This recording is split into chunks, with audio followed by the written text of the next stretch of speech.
Bismillahirrahmanirrahim. Assalamu alaikum warahmatullahi wabarakatuh. Karibuni watazamaji wa IBN Television katika kipindi cha mjadala, kipindi ambacho kinakupa nafasi wewe mtazamaji kupata kufahamu mambo mbalimbali kutokana na mijadala ambayo inaendelea katika studio za IBN Television. Na siku ya leo tutakwenda kuzungumzia swala zima la changamoto za elimu nchini Tanzania. Tunafahamu wazi kwamba elimu ni miongoni mwa sekta ambazo ni sekta muhimu sana katika maendeleo ya nchi yoyote duniani ikiwepo Tanzania, lakini sekta hii ya elimu nchini Tanzania imekuwa ikipata changamoto kuanzia kipindi ambacho tumepata uhuru mpaka kipindi hichi, na changamoto zake zimekuwa zikielezwa hazijaweza kupata mabadiliko yoyote kuanzia kipindi cha uhuru. Wapo ambao wanasema ni nafasi ya moja kwa moja kutoka kwa serikali yetu ya Jamhuri ya Muungano wa Tanzania kuyatatua haya, na pia zinaletwa na serikali, lakini wapo ambao wanasema hapana, zinaletwa na ukoloni, na ukoloni mambo leo. Lakini wapo ambao wanasema ni mwanafunzi tu mwenyewe na mzazi wake ambaye anasababisha changamoto hizi kutokea. Ungana nami mtangazaji wako Birahma Bajun, ambaye nitakuwa nawe mwanzo mpaka mwisho wa kipindi, nikiwa na kaka Masozi Nyirenda ambaye anatoka katika mamlaka ya elimu nchini Tanzania, lakini pia ni mwandishi wa makala za elimu katika gazeti la The Guardian. Karibu sana. Nashukuru sana. Kwa kuanza tu tunazungumzia changamoto za elimu nchini Tanzania, lakini tunazungumzia changamoto kwa sababu tunaamini hakuna ubora. Tunapozungumzia swala zima la elimu bora, ni ipi elimu bora? Dada Rahma, nadhani kabla tujasema elimu bora ni nini, ni vizuri labda kufahamu kwa ujumla elimu ni nini. Tunaposema elimu tuna maana gani? So pia ndio itatupelekea kufika kujua kwamba kuna ubora au hakuna ubora. Na kwa tafsiri tu ya haraka ambao pengine inaweza kuwa sio rasmi sana, ni kwamba elimu ni ile hali ya mchakato wa kujifunza na kufundisha mambo mbalimbali, zinaweza kuwa mila, desturi na ujuzi na maarifa kutoka kizazi kimoja kwenda kingine, ambacho ujuzi na maarifa pamoja na hizo mila desturi zitasaidia huyu anayepata hii elimu kuweza kukabili changamoto ambazo anakumbana nazo kwenye maisha yake ya kila siku. Maana elimu inamwandaa awe na mbinu na ujuzi wa kuweza kukabili changamoto ambazo anakumbana nazo kila siku. Ikiwemo kuweza kusaidia hata kama changamoto mpya inakuja ambayo hata kufundishwa darasani, lakini elimu inakuwa imemwandaa kuweza kutafuta ufumbuzi wa hiyo changamoto mpya ambayo inakuja. Na kikubwa zaidi, hicho ndicho ambacho tunategemea kwamba elimu impatie mtu. Sasa tunaposema elimu bora, maana yake ni kwamba ni mazingira gani yanakuwa yameandaliwa vizuri ili upatikanaji huo wa hiyo elimu au kujifunza au kufundisha kuweza kufanyika vizuri na kuhakikisha kwamba yale malengo yaliyowekwa yanakuwa. Kwa hiyo elimu bora yote lazima iwe na mazingira ambayo tunasema mazingira rafiki au kwa Kiingereza wanaita friendly environment, ambayo ndani yake sasa ndio kuna kuwepo na vitu mbalimbali, kukiwemo na wale wanaotoa hiyo elimu, walimu waliofundishwa vizuri, mahiri na wana ujuzi mzuri, lakini pia kuwepo na vitendea kazi, vifaa vya kujifunza na kufundisha, lakini kuwepo na mazingira labda mahali maalum za darasa, kwa sababu kuna elimu ambayo ni rasmi, sio rasmi. Kwa hiyo inaweza kuwa darasa kama darasa au hata ikiwa ni nje ya darasa, lakini yeye mazingira maalum aliyoandaliwa na vitu vingine vyote vinavyosaidia. Kwa hiyo mtu ambaye tunafikiri kwamba mwisho wa siku, kwa sababu tunatarajia aweze kurudi kwenye jamii, aweze kukabiliana na changamoto, kama akienda kwenye mfumo huo akapata huo ujuzi na maarifa na akaweza kukabiliana na changamoto, tunasema huyu ameweza kupata elimu bora.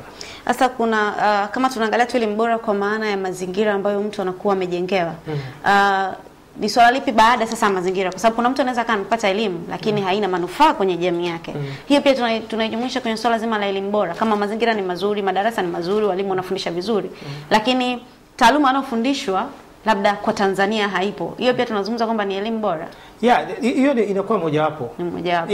Kwa sababu mtu unaweza kwa mfano hapa Tanzania ukajifunza kitu ukafaulu vizuri, na ukiulizwa wewe ni mahiri wa hicho kitu, lakini huwezi kutumia maarifa yako kuyakabili mazingira yako hapa. Maana ni kwamba hata ukitafuta kazi hapo upati.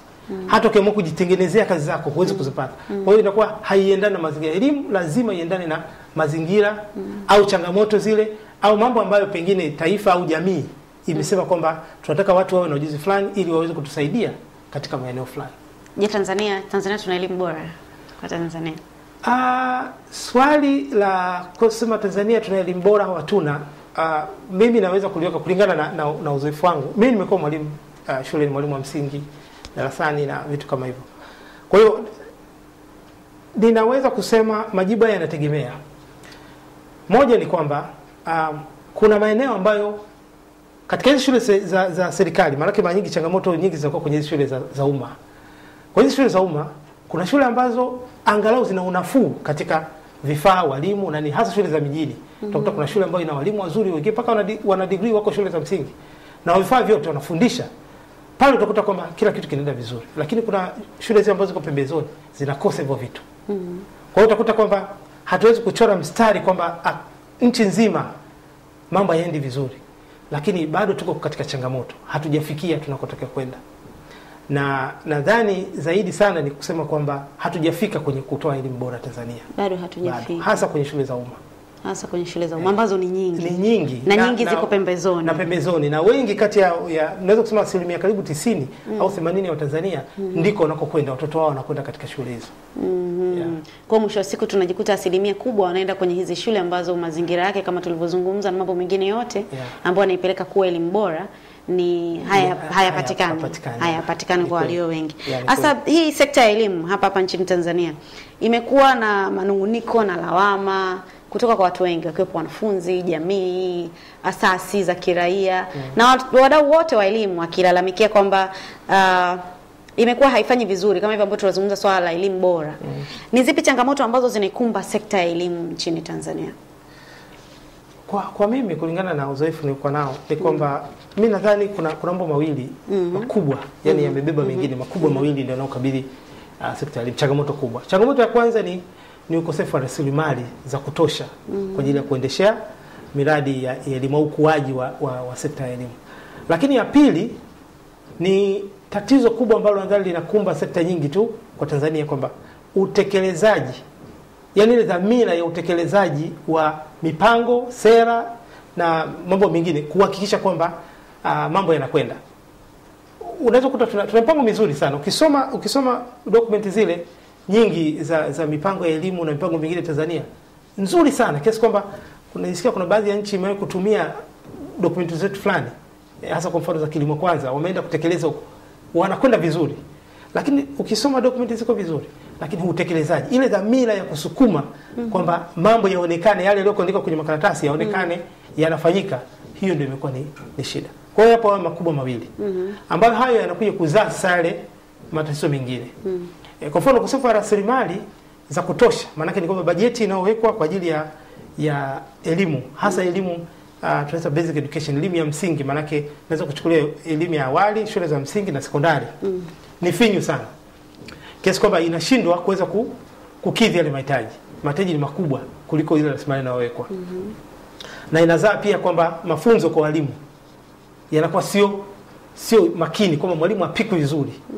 Lakini pia maslahi kwa watendaji wa sekta ya elimu, walimu na watu wengine, yanakuwa sio kamili, kiasi kwamba kila mara unasikia walimu wanataka kugoma, au walimu wakati mwingine waweza kuamua kwa makusudi wakagoma kimya tu. Hapo kuna swala, umezungumzia swala la walimu. Kuna swala lokujaga swala la utumishi wa umma. Wamekuwa wakisema kuna hizi kazi ambazo zinaitwa kazi za wito na swala la kazi ya walimu na kazi nyingine kama udaktari na nyingine ni kazi za wito ambazo kwa kawaida mwananchi hataki kuangalia maslahi kwanza, anatakiwa angalie uwasilishwaji. Ufikiri kwamba kwa kutazama hivyo tutakuwa tumehama kwenye ile dhana ya swala la kazi za wito, ikiwepo swala la walimu, kwenda kwenye kazi za manufaa zaidi? Ukweli ni kwamba mimi nisoma chuo cha walimu kwa nyuma, tulikuwa tunaimba kabisa wimbo walimu ni utaalamu wito. Unaitwa utaalamu wito, is a call profession. Yani unaitwa kama vile ambavyo mtumishi wa Mungu anavyoitwa kama mtume au nini, kwamba umeitwa utumikie. Ni kweli, kwa sababu walimu sio kazi ndogo, kazi nzito, na inahitaji kwa kweli itoke moyoni kwamba unapenda kufanya kile kitu. Kwa sababu mtoto anayekuja shuleni ambaye hajui hata kitu chochote, alafu unakaa naye kwa muda mrefu, inahitaji uvumilivu mkubwa sana ili mwisho wa siku atoke akiwa amepata yale ujuzi na maarifa. Kwa hiyo kwa kweli inahitaji hivyo. Kama ambavyo daktari kazi ya daktari ngumu. Wengine ukiona damu tu, sisi wengine tunasisimka, tunaweza tukakimbia, lakini unavumilia, wamekutana mambo makubwa sana. Lakini pia ndani ya wito kuna maisha mengine mtu anatakiwa aweze kuyaishi. Mwalimu ana familia, mwalimu anahitaji pia aweze kupata mazingira bora, apate mahitaji yake ya nani. Sasa unakuta kiasi kwamba hali ya maisha, uchumi ulivyo, hali ya uchumi na kipato hicho kipata kinamfanya asiweze kufikia ile hali ya kimaisha anayotaka. Kwa hiyo hata kama ni wito sawa, lakini je, wito bila kumsaidia huyu mtu aweze kufikia mahitaji yake, kwa kweli inakuwa sio nani. Nadhani hata kwenye dini, nadhani dini zote zinasema, hata watumishi wetu wa Mungu, mitume na wengine, mashehe, maimamu na nini, kuna namna ambayo pia kuwezesha ili kwamba nao pia waweze kunani. Wasije nao wakaingiwa tamaa, wakashawishiwa, wakajikuta kwamba wanaingia kwenye mambo ya kukiuka ile misingi. Nafikiri Masozi Nyirenda ameweza kutufungulia mjadala mwingine ambao utakuja ndani ya kipindi cha mjadala cha kuzungumzia kupanda kwa hali ya maisha na mishahara au mapato ambao wananchi wanayapata yanaendana na kupanda kwa maisha ya Watanzania. Nafikiri tukiko siku tutakuja kulizungumzia sana hilo na ndio linaloibua migomo mbalimbali nchini Tanzania, ikiwepo ya wanafunzi tu, sio ya wafanyakazi hata katika sekta mbalimbali. Tuzungumzie swala la mitaala. Tuna mabadiliko ya mitaala nchini Tanzania, lakini kuna wakati tunasema tunaboresha. Hatubadilishi, ila tunaboresha, na imekuwa ikiwa inaboreshwa mara nyingi sana. Kwa nini tunaboresha mitaala kila wakati? Yaani ni nini hasa ambacho kinatufanya tusio na mtaala ambao unatuonyesha sisi dira moja kwa moja kama Watanzania? Kitu gani kinatufanya tunabadilisha mitaala? Nashukuru kwa sababu kuna wakati mimi nilikuwa najiuliza hivyo, lakini kuna kipindi nilipata fursa ya kuongea na mitaala Tanzania ina hasa kwenye shule za awali, za hizi elimu ya msingi, shule za msingi na sekondari, inasimamiwa na taasisi ya elimu, Tanzania Institute of Education, pamoja na vyuo vya walimu. Na wale ndio wamepewa hiyo kazi ya kuweza kufanya hivyo. Sasa utakuta nilijaribu kuongea nao, kuhoji kwamba inakuwa vipi na nini. Na mimi mwenyewe kuna baadhi ya mambo nilikubaliana nao, kuna mwingine ambao pengine sikubaliana nao. Kuna jambo moja ni kuhusiana na mabadiliko ya mitaala duniani kote. Ni kawaida. Kubadilisha mitaala ni jambo la kawaida. Lakini imekuwa Tanzania kama fashion. Sasa akiingia waziri huyu anabadilisha, akija waziri mwingine anabadilisha. Sawa, nitalizungumzia hilo. Nazungumza katika upande ambako ni kawaida. Jambo la kawaida tu, wala sio jambo la kunani. Alafu utakuja katika jambo ambalo kwangu mimi niliona pia ni udhaifu. Kubadilisha mitaala ni kawaida kwa sababu utaratibu wa kimaisha unabadilika. Mambo ya kisiasa, kiuchumi, kiteknolojia na nini vinabadilika. Utaona kwamba kipindi miaka ya 70 mpaka 80 mwanzoni kuna baadhi ya vitu havikuwepo. Kwa mfano, hakukuwepo na ugonjwa kama ukimwi. Wala tulikuwa tunaujua, lakini ulipokuja ilibidi kwamba sasa kulingana na hatari ya ugonjwa huu ilibidi mafunzo yaanze toka ngazi mbalimbali. Kwa hiyo ikabidi hiyo ingizwe ndani ya mtaala. Kuna mambo kama tehama, teknolojia ya habari na mawasiliano, hizo computers nini, vilikuwa vitu havipo. Lakini baadaye vilipokuja na ikaonekana ni muhimu kwamba sasa ndio inakuwa ni sehemu ya maisha. Siku hizi simu, kila mtu simu imekuwa ni sehemu ya maisha. Kwa hiyo vinaonekana ni vya muhimu viingizwe kwenye mtaala ili huyu mtu atakayetoka atakapoenda kwenye kufanya shughuli zake na nini, ni lazima atahitaji kuzitumia. Siku hizi mwajiri yote hawezi kuajiri kama hujui angalau kutumia kidogo kompyuta. Kuna vitu kama mambo ya lugha za alama ambazo zilikuwa, kuna vitu vingi ambavyo vinaweza kujustify au vinakuhalalisha kwamba mtaala uweze kubadilishwa. Lakini kwa wastani, kwa kawaida mitaala huwa inatakiwa kubadilishwa angalau kwa kipindi cha miaka 10, mwongo mmoja. Ndani ya miaka 10. Kutoka miaka 10 angalau, kwa sababu tunatarajia ndani ya miaka 10 kuna mabadiliko fulani yanaweza kawa nani. Kuna udhaifu huu ambao umejitokeza kwamba kila mara, hata mimi kwenye gazeti The Guardian niwe kuandika kwamba tunahitaji tunahitaji stable policies na curriculum. Tunahitaji zilizosimama ambazo tutachukua katika miaka mingi 10 na kuendelea. Hata kama tufanye mabadiliko lakini madogo. Lakini issue moja inakuta kwamba kumekuwepo na ule uhuru ambao viongozi pengine wamepewa, waziri wamepewa na vitu kama hivyo. Kwa hiyo anapokuja anakuja na ule utashi kwamba nadhani kitu fulani kiweza kubadilika. Sasa unakuta wakati mwingine kinapoweza kubadilika kinakuwa kinayumbisha sehemu kubwa ya nani. Kwa hiyo mtaala kubadilishwa si vibaya kama kuna uhaliwa, lakini kuna ushirikishwaji wa watu, wadau mbalimbali. Wanapataga nafasi wadau katika mabadiliko ya mitaala. Katika sehemu kubwa ya mitaala Tanzania, sehemu kubwa zilizobadilika huko nyuma, zile ambazo zibadilika, kuna masomo baadhi yaliondolewa na waziri mmoja, baadaye mwingine akaja karudisha, mwingine kawa hivyo. Na mimi nimeshakumbana nayo nikiwa mwanafunzi. Sasa unakuta vile viliumbisha, lakini ule hakuwepo na ushirikishaji wa wadau. Wala unakuta baadhi ya wataalamu wa elimu, kwa mfano wataalamu kutoka vyuo vikuu na wengine, kuna jopo ambalo huwa linatakiwa kuwa na mshauri waziri wa elimu, lakini nilijaribu kuongea na baadhi yao, hawakuwa wameshirikishwa katika ile. Kwa hiyo ilikuwa ni uamuzi wa mtu mmoja, watu wachache kubadilisha vile. Na athari nadhani tuliona. Lakini inahitaji ushirikishwa wadau wote. Wadau wote maana yake ni kwamba wanajamii, wazazi, pamoja na wanafunzi, pamoja na walimu, pamoja na watu wengine wote ambao watakao tekeleza ule mtaala, watakiwa ikiwemo mafunzo. Kwa mfano walimu wengi unakuta mitaala inabadilika lakini hawajapewa mafunzo. Mpaka sasa hivi kuna baadhi ya walimu mitaala iliyobadilika mara ya mwisho hawajapewa mafunzo. Kwa hiyo unajikuta kwamba bado anadhana kichwani ile ya zamani, lakini kumbe mtaala unamtaka afanye hivi. Kwa hiyo inamuia vigumu sana kuweza kubadilika. Unatakiwa kuelekezwa angalau badilike vipi. Kwa hiyo hayo ni madhaifu ambayo nadhani. Kwa hiyo tunarudi pale kwenye changamoto ya kuwa na sera inayosema na utekelezwaji. Kwamba sera inatutaka wadau washirikishwe. Lakini watekelezaji sasa ndio wakati mwingine unakuta wadau hawashirikishwi katika swala zima la mabadiliko ya mitaala. Turudi kwenye swala la sera sasa. Tuna sera ya elimu ambayo imetoka 2010 ambayo imeeleza vitu vingi ndani yake. Unafikiri sera inaweza kaa ni suluhisho la changamoto hizi ambazo tunaziona kwenye taaluma nchini Tanzania? Sera ile bahati nzuri hapa na copy hapa. Sina kama imeshatoka rasmi, lakini nadhani iko kwenye pipeline kuweza kutoka.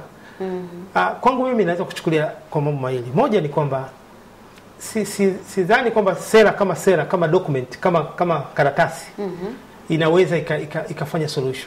Kwa sababu sera inasema sera mara nyingi zinakuwa ni sentence ambazo zinatoa ile utashi wa kutaka mambo gani yatokee, mambo gani yafanyike.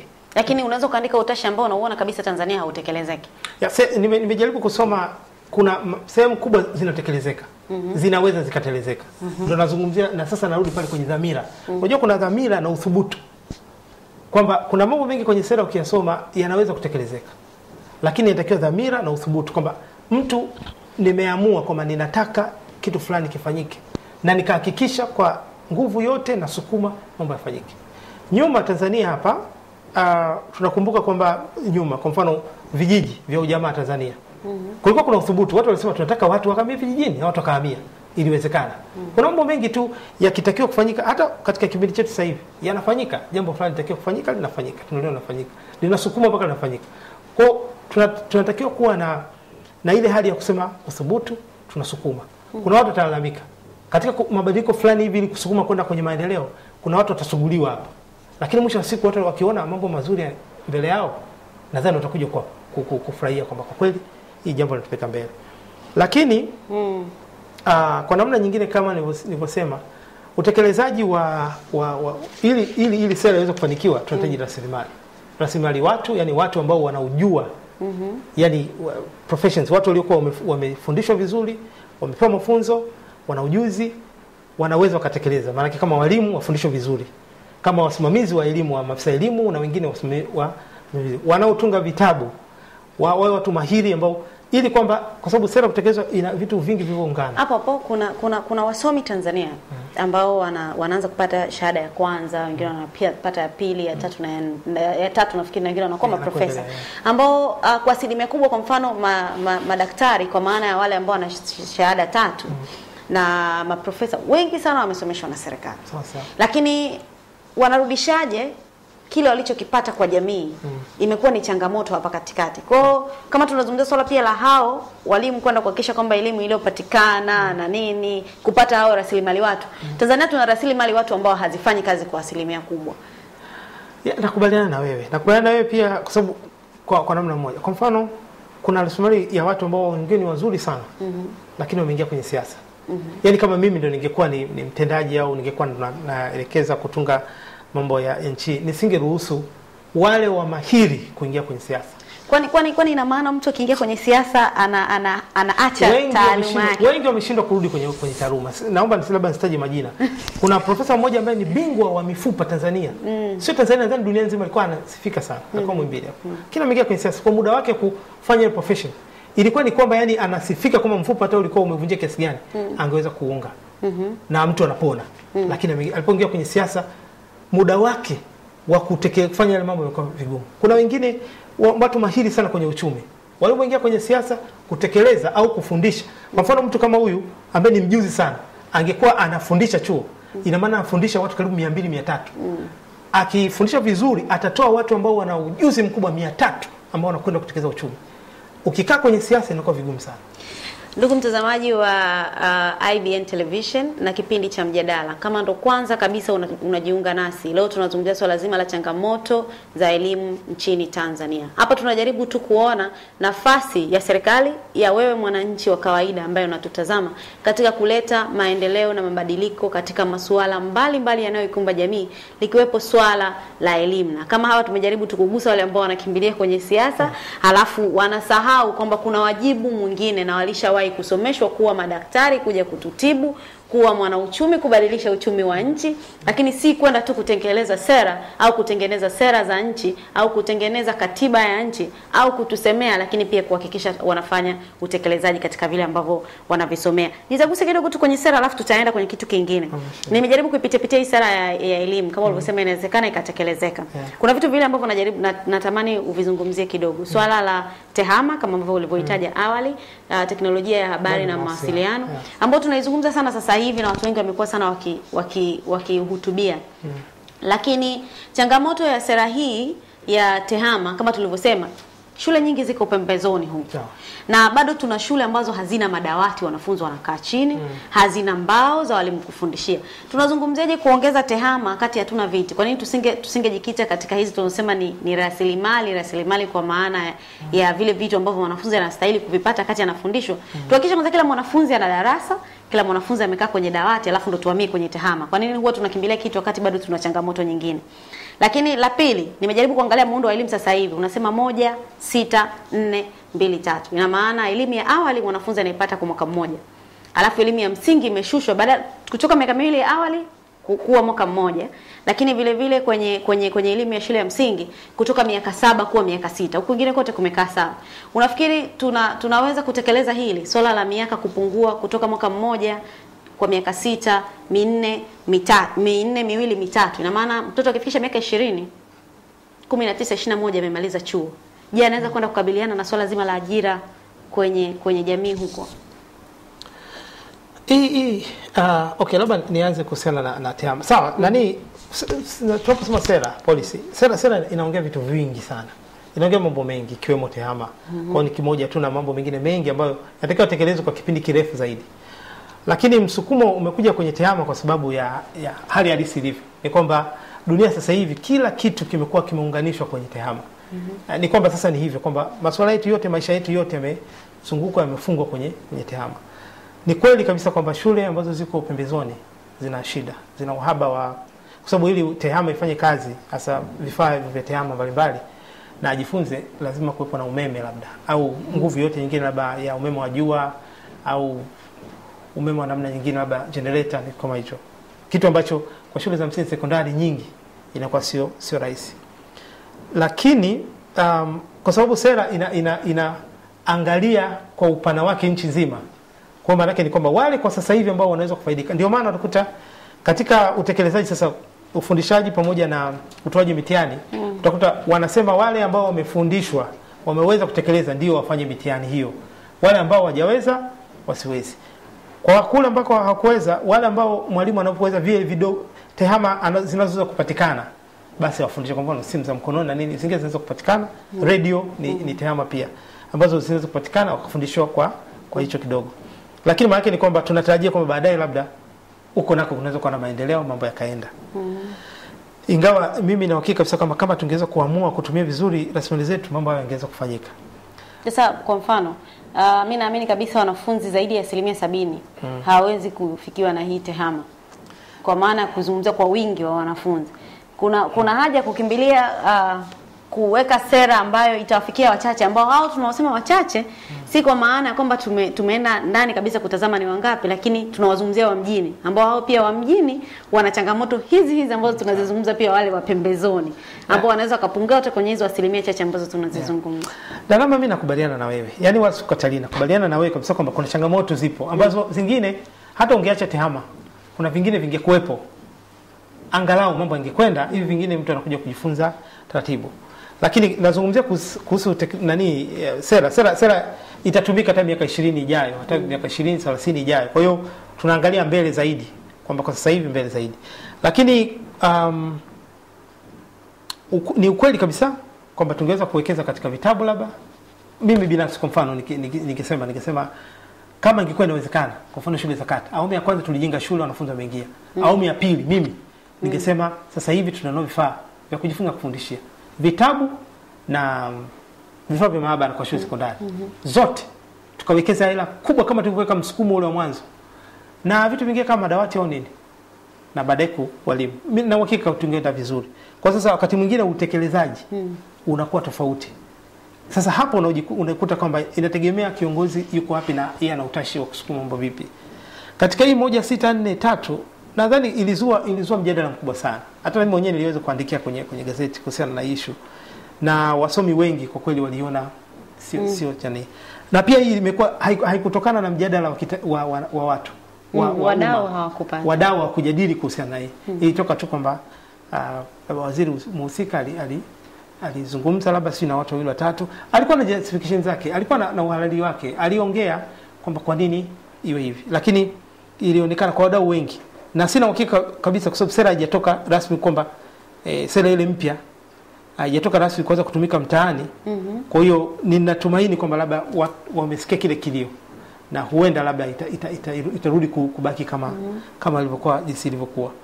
Na kama ikitoka hivi basi nadhani kuna vitu vingine vitabidi vielezewe. Sawa. Hapo tuzungumzie miongoni mwa hizo changamoto ambazo tunasema ni kushuka kwa kiwango cha elimu. Ina maana tunatazama pia kiwango cha ufaulu, kiwango cha wanafunzi kutazama mambo na kuchambua mambo mbalimbali.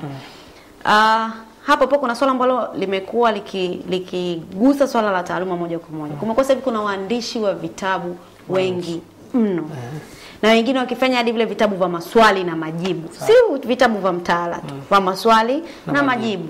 Na kama tulivyosema kuna changamoto pia za walimu, wanafunzi wamekuwa wakikimbilia huku kwenye hivi kujaribu kuona kwamba sasa mimi nimeshafika mpaka kidato cha 4 na sijaweza kwenda vyema na wenzangu kabisa, naona kwa vitu ambavyo siwezi kujibu nikishika mtihani wa taifa, ina maana nakimbilia vile vitabu. Hivi vitabu hivi vinakaguliwa kwanza, yani huaga vinakaguliwa au tunaviona tu viko sokoni. Na kama vinakaguliwa kumekuwa na maneno kwamba hivi vitabu wakati mwingine vinawapotosha wanafunzi. Majibu ambayo ni sahihi yatakwenda kusahihishwa kwenye mtihani wa taifa, sio ambao wakati mwingine yanaandikwa kwenye hivi vitabu. Sasa tuanzie hapo, huwa vinakaguliwa. Kwanza labda nizungumze kuhusiana na nani anatakiwa kukagua vitabu. Wizara ya Elimu imeweka kitengo, kamati maalum inaitwa EMAC. Yenyewe ni kwa Kiingereza inaitwa Education Materials Accreditation Committee. Yaani ni kamati ambayo inathibitisha nyaraka zote za kielimu, masuala yote ya kielimu, vitabu na vitu vingine ambavyo vinaweza kutumika mashuleni. Kwa kama utatunga kitabu chako na unataka kitumike mashuleni na vitu kama hivyo, inabidi upeleke kwanza rasimu kabla hujachapisha. Unapeleka, wanakipitia, wanasema sawa, hiki kinaenda na mtaala wetu. Alafu wakati wa kuchapisha wanakupa certificate ambayo inatakiwa iambatanishwe kwenye kitabu. Inaonekana kabisa kwamba umepewa approval, yani umeruhusiwa. Na wengine ni ile taasisi ya elimu. Tanzania Institute of Education ndio ambao wamepewa hiyo nani. Sasa wengi kati ya vitabu vingi, na mimi nilifuatilia, nilijaribu kufanya nani kidogo, kufuatilia. Vingi kati ya vitabu havijapita katika mlongo huu hapa. Na vitabu vingi baadhi kuna mtu mmoja kuna kipindi fulani aliandika vitabu vingi sana. Lakini vitabu labda tunaweza kumtaja hapa, lakini vitabu vingi ukivisoma vingine vilikuwa vinatoa majibu ambayo sio sahihi. Cha kwanza kwa sababu gani? Kwa sababu cha kwanza unakuta wale wanaotunga vitabu sio walimu kwa maana kwamba wamesomea ualimu na ni wana taaluma katika somo hilo, kama wamebobea, ili akitunga kitu kiwe kitu ambacho kina quality, kina ubora. Lakini pia unakuta wengi ni kama wafanya biashara zaidi, wanaona tu kwamba elimu inalipa. Na kwa sababu msukumo mkubwa umekuwa ni msukumo namna hiyo kufaulu mitihani. Kwa hiyo wanafunzi anaona nikipata hii nikimeza haraka nitaweza na vitu vingi vipotosha. Kuna kitu kimoja anaweza kuchekesha. Nilikiona kwamba ni cha wanafunzi wa chini wa Panama na nini. Lakini vina bendera ya taifa. Bendera ya taifa ina rangi zile. Badala kuwa na rangi ya kuwa na ile sehemu ya blue ikawa na rangi ya zambarau, purple. Na kabisa, lakini nasema bendera hii hapa juu ni bendera ambayo ya Tanzania ina rangi 4. Ya kwanza kijani, ya pili si blue na nini? Blue, lakini ukiangalia picha ile sio blue, it's a purple, yani ni blue na zambarau. Kwa hiyo uchapishaji wake umekuwa zambarau. Hiyo ni kupotosha kabisa. Kwa sababu kwa mujibu wa sheria za kimataifa, hiyo rangi ikiwa zambarau ni bendera ya nchi nyingine.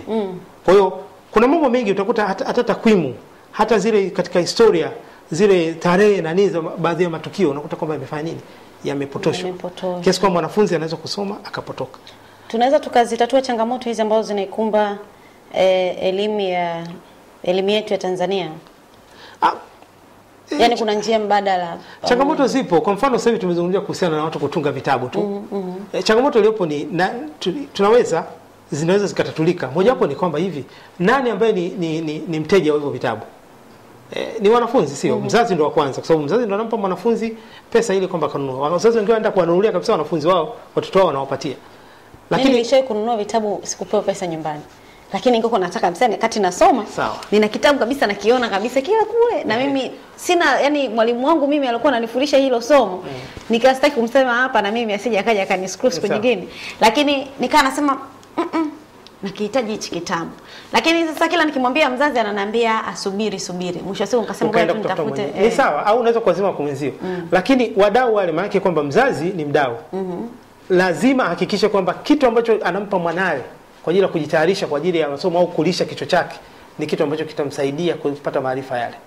Pili ni wanafunzi wenyewe, kwamba mwisho wa siku elimu maana yake tunasema nini? Elimu maana yake ni kwamba upate ujuzi na maarifa sahihi ambayo itakupeleka kule unakotaka kutatua changamoto zako. Sawa? Au kiajiriwa basi uweze kufanya kazi vizuri. Lakini kama utachukua kitabu ambacho kinakupotosha au utachukua kitabu ambacho kinakulisha tu, kwa hiyo mwisho wa siku ni kwamba hutakuwa na maarifa ya kuchanganua, kuangalia vitu katika pembe tofauti. Tukikupeleka hivi tukikuuliza swali nje kidogo ya hapo unakuwa umepotea kabisa. Na ndivyo ilivyo sasa hivi. Wanafunzi wengi mpaka vyuo vikuu ni wanafunzi ambao wamekuwa katika mfumo huo wa kulishwa. Aidha unalishwa kwa sababu unanunua au unalishwa kwa sababu ya mwalimu ameamua kukulisha maswali na vitu kama hivyo. Changamoto hizi tunaweza tukazitatua. Lakini maana yake ni kwamba kwa ujumla wetu kila mtu ana nafasi hiyo ya kuweza kutatua hizo changamoto. Sio mara nyingi tunanyosha kidole serikali. Serikali, lakini serikali nani? Hakuna lijitu limekaa pale linaitwa serikali. Halipo. Serikali ni watu ambao sisi wenyewe kwa namna moja nyingine tumewaweka. Wengine tumechagua kama wabunge, madiwani, wengine tumewaajiri.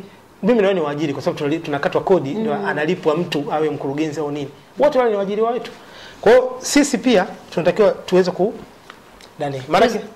tuizungumzie mamlaka sasa. Mamlaka ya elimu Tanzania ambayo wewe unatoka kwenye mamlaka ya elimu ya Tanzania. Sawa. Nafikiri ilianzishwa kwa manufaa makubwa sana ya kuleta mabadiliko katika swala zima la elimu Tanzania. Ni ipi nafasi ya mamlaka ya elimu katika mabadiliko ya nchi? Mamlaka ya elimu Tanzania ilianzishwa kwa sheria ya mfuko wa elimu namba 8 ya mwaka 2001. Lakini kikubwa ilikuwa ni kwamba kulifanyika utafiti nyuma na utafiti na Benki ya Dunia na serikali yenyewe kuona changamoto za kwenye elimu. Na mwisho akasema inabidi kuanzishwa kitu fulani ambacho kitakuwa kinahamasisha uchangiaji wa sekta ya elimu. Maana yake ni kwamba kuhamasisha sekta binafsi na sekta ya umma zote ziweze kuchangia na watu binafsi. Kwa hiyo kaanzisha mfuko wa elimu. Kwa hiyo mfuko wa elimu kazi yake ni hiyo, kuhamasisha watu mbalimbali, wadau waweze kuchangia ili kuweza kusaidia changamoto hizo katika sekta ya elimu. Na mfuko wa elimu umefanikiwa kwa kiasi kikubwa sana. Na kwa mfano toka mwaka 2003 ndo rasmi ulianza kufanya kazi mpaka angalau mwaka jana mwezi Juni. Kiasi cha miradi kama 1338 hivi imeweza kufadhiliwa kwenye ngazi mbalimbali za elimu. Na kutumia kama bilioni 36.7. Bilioni 36.7. Ingawa ukiangalia hasa mahitaji halisi na kile ambacho kimesaidiwa, unakuta bado, kwa sababu changamoto za elimu ziko nyingi. Na kuhamasisha wadau, hata kuhamasisha wilaya, kila halmashauri iunde mfuko wake wa elimu ndani ya halmashauri, ili watu pale pale wanaojua zile changamoto karibu yao katika halmashauri zao waweze pia kuweza Unakumbana na changamoto gani hasa swala zima hilo la mfuko wa elimu? Unakumbana na changamoto zipi? Changamoto ziko nyingi. Moja hapo ni kama nilivyosema kwamba mahitaji yako mengi, lakini uwezo wa kuweza kutoa rasilimali kwa kidogo. Lakini changamoto nyingine unakuta ile hamasa ya watu kuchangia. Unajua Tanzania ile hamasa kusema hata kufanya kampeni na nini kusema jamani tuchangieni tusaidie, unakuta watu wachache sana wajitokeza kuweza kuchangia, kwa sababu watu wengine wanafikiri kwamba fulani ataweza kuchangia, na kwamba unakuta Watanzania tuko tayari kuchangia harusi. Harusi tunachangia kweli. Juzi hapa kuna rafiki yangu mmoja ana harusi karibu milioni 17. Ndio milioni 17. Sasa milioni 17 inachangiwa. Na watu watachangia, mimi najua watafika, kwa sababu nyingi zimekwenda mpaka milioni 20 na kwenda huko milioni 5 ngapi. Lakini ukiangalia milioni 5 inaweza kutosha kununua vitabu vya kusaidia shule ya kata. Milioni 17 unaweza kujenga madarasa. Darasa moja milioni karibu 12, 13 hivi. Darasa umelijenga. Kwa hiyo maana yake ni kwamba kwenye harusi yangu naweza kuhamasisha watu wanichangie, alafu baada ya hapo nikaenda kujenga darasa sehemu. Unafikiri wananchi uelewa hasa kwa sababu kuna masuala mawili, kuna mwananchi kupelekewa taarifa na akaipata, lakini kuna mwananchi kuelewa maana ya taarifa ile. Unafikiri sisi wananchi tunauelewa tosha wa nini mfuko unafanya wa elimu, au mimi ninapochangia katika sekta ya elimu nina manufaa gani kwangu na kwa taifa langu kwa ujumla? Mamlaka ya elimu imejitahidi sana kuweza kutoa taarifa sana tu kwa njia mbalimbali, kwa njia za kupitia kwenye vyombo vya habari kama hivi TV, radio, magazeti, kupitia kwa mikutano ya hadhara, kupitia kwa kampeni mbalimbali tunazozifanya, na hata halmashauri tunapeleka hizi taarifa ili kwamba walimu wakuu wapeleke kwa vijijini na vitu kama hivyo. Kwa hiyo lakini bado unajua binadamu kila siku anatakiwa kukumbushwa. Kwa hiyo nadhani inabidi tufanye zaidi na zaidi na zaidi kuweza kuwakumbusha watu kwamba elimu ni jambo la muhimu. Kwanza elimu ndio inayoendesha sekta zote. Ndio engine, ndio engine ya uchumi. Yaani hakuna sehemu ya uchumi inaweza kufanya kazi kama hakuna wataalamu walio mahiri, waliofundishwa vizuri. Ni ipi nafasi ya mataifa, mashirika ya kimataifa na mashirika mengine au asasi nyingine katika kusaidia swala zima la huu mfuko wa elimu, lakini pia kupeleka habari kwa wananchi? Asasi mbalimbali tunashirikiana nazo, hizi sio kiserikali, ambazo tunashirikiana nazo aidha kwenye kampeni au wao wenyewe kupitia kwao, kwa sababu wengine wanakuwa na program za elimu kupitia kwao, katika maeneo wanayofanya kazi wanapita kwenye zile shule na kuwaambia jamani nendeni mfuko wa elimu. Na watu wanakuja anakuambia nimepata taarifa kutoka sehemu fulani. Lakini mashirika ya kimataifa pia yanasaidia, yanachangia. Mfano tuwe na miradi na Benki ya Dunia na mashirika mengine.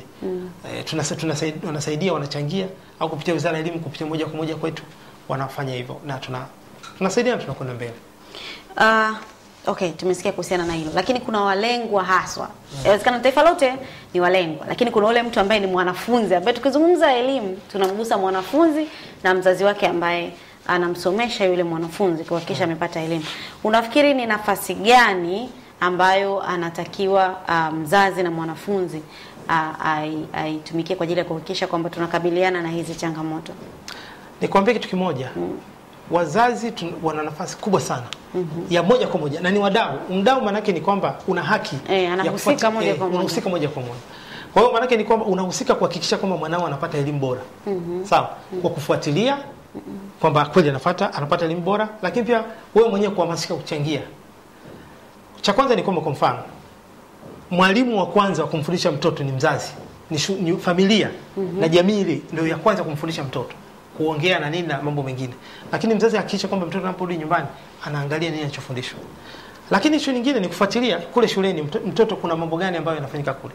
Kuna kamati za wazazi na vikao vile vya shuleni, shule za msingi na sekondari na sehemu nyingine. Wafuatilie. Nilikuwa Bangladesh mwaka 2010 mwezi wa 4. Nilifika kijijini kabisa, kuna watu wengine hata hawajua kusoma wajui. Lakini wamebana serikali yao kiasi kwamba wanaruhusiwa kuingia darasani. Wakati mwalimu anafundisha, yeye anakaa nyuma anasikiliza, na halafu wametengeneza chati fulani pembeni ya mlango nje ya darasa, imebandikwa kwa kila wiki, kwamba kuonyesha kwamba ulichokisikiliza ni kizuri, kibaya kabisa, huyu mwalimu hafai. Kuna form pale nje tena wazi kabisa hivi, unaenda unajaza pale, unakaa na wampena zamu. Wakati wote unaingia darasani na kusikiliza mwalimu anachofundisha, mtoto wako anafanya nini. Na hapa tuna haki hiyo ya kuhoji kwamba kwa nini kitu hakijafanyika, hajafanyika. Kwa nini wanafunzi wetu hawafanyi vizuri? Lakini ukiambiwa pia uchangie ili kwamba mawazo na mali na nguvu zako ili mambo yaende vizuri, usisite pia. Kwa sababu unajua kuna haki na kuna wajibu. Una haki ya kuhoji na kufuatilia, lakini una wajibu wa kuhakikisha kwamba yale mambo yanatekelezeka. Nadhani hayo ndio mambo ambayo tunatakiwa kuhamasisha sana wa Tanzania. Tuna falsafa ya elimu nchini Tanzania ambayo inamfanya mwananchi au yule mwanafunzi aitambue dira yake haswa ya taaluma. Mimi nasema nina wajibu A, B, C, natakiwa kufanya hiki, nisifanye hiki, nifanye kile. Falsafa kabisa ya taifa, so ya shule fulani ipo. Tofauti na hii ambayo tunaona imeandikwa falsafa ya elimu ya kujitegemea kuanzia mwaka 1967. Mpaka sasa hivi na copy ya nani hapa rasimu ya sera mpya hiyo ambayo inaendelea. Bado inatamka hivyo kwamba falsafa ya elimu Tanzania ni falsafa ya elimu ya kujitegemea ya mwaka 1967. Inatamka vizuri kabisa na kueleza tuame kwenye hizi sera ambazo ni makaratasi yanaandikwa. Kiuhalisia tunaona utekelezaji sasa. Yani tunazungumza utekelezaji. Ninachojikita hapa kaka Masozi si kuona tu hizi karatasi. Lakini ni kweli Tanzania ina falsafa ya elimu yake? Falsafa kwa maana ya kwamba uwepo huo na kusemwa na kuhutubiwa kwenye majukwaa ipo na inasemwa. Sasa ndo nazungumza kama nilivyosema, tuna tatizo la utekelezaji. Elimu ya kujitegemea mimi nilisoma wakati huo enzi hizo za masuala yani moto ule wa elimu ya kujitegemea. Kulikuwa kuna mambo ambayo mwanafunzi anajifunza ikiwemo na kuweza kuhakikisha kwamba mwanafunzi anaweza kujiamini, anaweza kuwa na ubunifu, akawa ni mtu wa kufikiri kwa kina au wanaita critical thinking.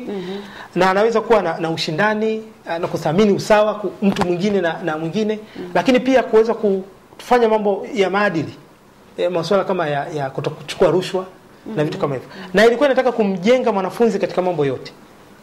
Mambo ya kuweza kuwa na kiakili, kimwili, kihisia, lakini pia kiroho pia. Watu wengine hawajui kwamba sehemu ya ukuaji wa kiroho ni muhimu sana. Kwa sababu maadili mengi ambayo yanapotoka ni kwa sababu makuzi pia kiroho pengine yamekuwa sio mazuri. Lakini sasa utekelezaji wa sasa hivi kwa kadri ninavyoona utekelezaji huu umepungua sana. Tumebakiza sehemu moja tu ya kumkuza mtoto kiakili tu. Na ndio maana tunakazania mwanafunzi afaulu mtihani. Na ndio maana tunamjaza mambo. Ile ni kumkuza kiakili au kumuongezea tu na neno ya kukariri? Kikubwa ni hicho. Ni kwamba hatumkuzi ile kumfanya kwamba awe mwenyewe mbunifu na mfikiriaji, lakini ni kwamba tunakuwa tunamfanyia baadhi ya mambo yeye mwenyewe. Na kitu ambacho kwa kweli mimi naweza kusema kwamba tunamuua. Kwa hiyo utekelezaji wa falsafa hii kwa sasa hivi nina mashaka kwamba haupo. Tunakimbizana na muda. Ni upi wito wako sasa kaka Masozi? Umekuwa kwenye swala zima la hii taasisi, ni mamlaka ya elimu Tanzania. Umekuwa ukiandika vitu vingi sana, na mimi umeandika vingi sana vya elimu. Lakini kwa muda mfupi tu tueleze wito wako kwa jamii na taasisi zote ambazo zipo Tanzania. Moja, ningependa kuwaambia wanajamii kwamba jamani, hii elimu ni yetu sisi. Ni cha kwetu sisi. Sio cha waziri, sio cha nani, cha kwetu sisi wanajamii. Kwa sababu mwisho wa siku watoto wanatusaidia sisi kwenye jamii yetu. Yaani elimu, maarifa watakayopata watoto wanakuja kusaidia jamii yetu ikue. Au familia zetu zikue. Kwa hiyo ni ya kwetu sisi. Kwa hiyo kuna ile wazungu wanasema ownership. Yaani umiliki. Tujisikie kwamba tunamiliki.